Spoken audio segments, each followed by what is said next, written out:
Hey logo designers, this is Michael from the Logo Package, and today I wanted to talk to you about why you may be seeing duplicate colors inside of Logo Package Swatch when you are setting the colors for your project. So on the left side of the screen here, I have a whole grid of colors, and these colors are all roughly the same. They are either the CMYK version of the color, the RGB version of the color, or Pantone coded or uncoded. And what I wanted to show you is if I make a selection of these two objects here, they are both a green fill with an orange stroke and they look identical to each other. But when I add the selected colors, what we'll see is that we actually have 4 colors added to the extension. This is not because we're seeing the same colors, it's because we are seeing the same names. So Logo Package Swatch gives all of your colors names automatically. But we don't have a library that covers all 18 million colors that you could possibly generate.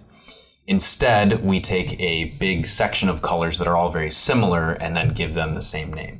So if we open up this first Killarney version, and then we open up the second Killarney version, we will see that the hex codes are different. Right? This ends with a 3C, this ends with a 3F.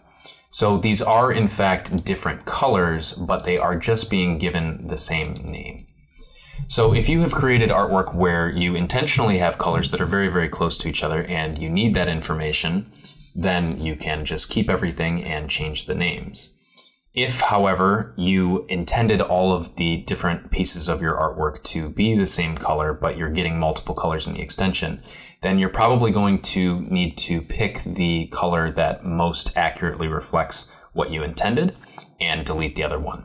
So in this case, I'll just delete the bottom 2 here.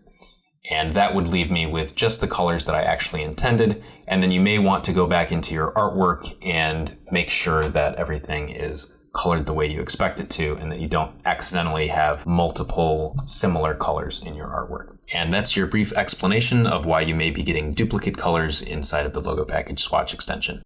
Thanks for watching.